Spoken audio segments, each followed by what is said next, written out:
There's a half second right at the top of the lift where your baby's whole body goes still. Arms out, eyes wide, breath caught somewhere between a gasp and a laugh that hasn't decided yet which one it's going to be. You've seen it 100 times and probably read it as pure delight. But in that half second, something much more complicated is happening. Inside the inner ear, inside the nervous system, inside the part of the brain that's deciding, right now, whether the world is safe. Most parents have no idea that this tiny airborne moment is doing real developmental work. Once you understand what's actually happening up there, you will never watch that lift the same way again. Welcome back. On this channel, we don't just describe what your baby does. We go underneath it into what your baby is actually thinking, feeling, and building in that moment. And today's topic is a good one, because by the end of this, when we get to the third thing happening in that lift, you're going to understand why this simple, playful moment might be doing more for your baby's emotional resilience than almost anything else you do all day. If you're new here, consider subscribing. We put out new baby brain science like this every few days. So let's get into it. There are 3 distinct things happening in your baby's brain and body during that high lift, and they build on each other in order. The first one is subtle, and it starts before your baby even knows they're happy about it. It's the vestibular surge. Picture the moment your baby leaves the ground. Not the big dramatic toss, just the initial rise, the shift in gravity, the stomach drop sensation. That sensation is coming from the vestibular system, a set of fluid-filled canals in the inner ear that track motion, acceleration, and orientation in space. Researchers who study infant motor development have found that this system is one of the earliest sensory systems to come fully online, and it develops fastest when it's actually used, tilted, spun, lifted, swayed. Every time your baby goes up into the air, those canals are sending a flood of new information to the cerebellum, the part of the brain responsible for balance, coordination, and body awareness. It's quite literally practice data. The brain is building its first working map of where is my body in space, and it can only build that map from real movement, not from lying still in a bassinet or being carried the same gentle way every time. A baby who only ever experiences slow, predictable motion has a narrower data set to build from than a baby who's occasionally, safely thrown a curveball. Your baby isn't just being entertained up there. Your baby is calibrating. Here's a line worth holding on to. Motion is how the brain learns stillness. The second thing is where it gets remarkable, because this one isn't happening in your baby's inner ear, it's happening on your baby's face, pointed directly at yours. The instant your baby leaves the ground, before there's any scream of joy or any cry of alarm, your baby checks your expression. This is called social referencing, and it's one of the most well-documented behaviors in infant psychology. Your baby is scanning your face for the verdict on whether this new, strange, gravity-defying sensation is something to enjoy or something to fear. If you're smiling, relaxed, engaged, your baby's nervous system takes that as data. Safe. If you look anxious, tense, distracted, your baby often mirrors that instead. This isn't a one-time check either. Watch closely next time, and you'll see it happen more than once during a single lift. Up, glance, down, glance again. Almost like your baby is double-checking that the verdict hasn't changed. Studies following infants and their caregivers have shown again and again that babies don't just feel their own experience, they borrow yours in real time to decide how to feel about theirs. So when your baby is up in the air laughing, they're not laughing only because of the motion, they're laughing because your face told them it was safe to. Are you seeing yourself in this? Every time you've lifted your baby with a grin on your face, you weren't just playing.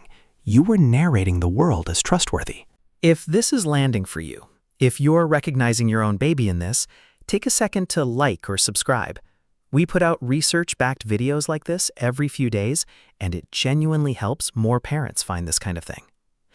Now, here's the one I most want every parent to hear, the heart of this whole video, because it's the part almost nobody talks about. That high lift isn't just motion, And it isn't just a safety check. It's a rehearsal for big feelings. Researchers who study father-child play, particularly a body of work often called the activation relationship, pioneered by developmental psychologist Daniel Paquette, have found that this kind of rough and tumble, risk-flavored, physically activating play serves a completely different function than gentle, soothing play. Gentle play, the rocking and the quiet cuddling, teaches a baby how to calm down. But activating play, the toss, the swing, the sudden height, the surprise, teaches a baby something else entirely. How to get excited, how to feel a spike of adrenaline and uncertainty, and how to come back down safely on the other side. That's the whole cycle. Up into overwhelm, back down into calm, over and over, in a controlled, loving container. This matters more than it sounds like it does, because emotional regulation isn't the ability to never feel big feelings. It's the ability to feel a big feeling and trust that you'll land. Think about what that actually requires developmentally. A baby has to tolerate uncertainty, tolerate a spike in heart rate, tolerate not knowing exactly what happens next, and still end up okay. That's an enormous ask for a nervous system that's only months old. But every single time your baby goes up in the air and comes back down into your arms laughing, their nervous system is quietly practicing exactly that. Up and safely down. Excited and safely calm. Overwhelmed and safely held. Researchers who study emotional development in early childhood have found that children who get more of this kind of physically activating, safely contained play tend to show stronger self-regulation and more confidence approaching novel, uncertain situations later on. New environments, new people, new challenges. Not because the lift itself is magic, but because it's one of the earliest places your baby learns that big feelings have a landing spot. You are not just playing. You are teaching your baby's nervous system that excitement has a floor underneath it. And this is why it so often shows up as a father-child thing in particular, though it absolutely isn't limited to fathers. Across a lot of the research in this area, fathers do statistically tend to engage in more of this activating, physical, edge-of-safe kind of play, while mothers more often lean toward the soothing end of the spectrum. It's worth saying that neither one is more important, and neither one is optional. Babies need both halves, the calm-down practice and the rev-up practice. And most families provide both, just often split between caregivers without anyone ever sitting down and planning it that way. It tends to happen naturally, almost instinctively, long before anyone reads a study about it. Now, I want to be really clear about something, because I don't want this video to leave you second-guessing yourself. This isn't about guilt. If your baby's father is the one who tosses them in the air, and you're more the quiet, rocking, gentle voice type, that's not an imbalance to fix. That's two different, equally important gifts your baby is receiving from two different people, or even from one person in two different moods on two different days. And if there's no father in the picture at all, or if the high-lift, adrenaline spike play comes from a mother, a grandparent, an older sibling, the mechanism doesn't care who's doing the lifting. Your baby's nervous system doesn't need a specific person.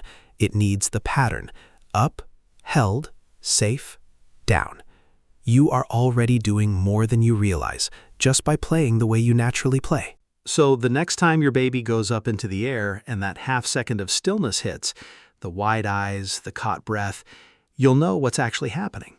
The inner ear is mapping gravity, the face is checking yours for the verdict, and underneath both of those, quietly, the nervous system is running its favorite rehearsal: excitement, held, and safely returned. 3 things every single time in about 2 seconds. 3 things you'll probably notice tonight without even trying, now that you know to look for them. If this changed the way you'll see that moment tonight, tell us in the comments. I'd love to hear the specific way your baby reacts to being lifted, because every baby's version of that half-second stillness is a little different. Like this video. Share it with someone who needs to hear that their playful lifting is doing real work. And subscribe if you want more of this kind of science. Because, in the end, it's simple. The higher they go, the more they learn they'll land. Until next time, keep watching closely. There's more going on in there than anyone tells you.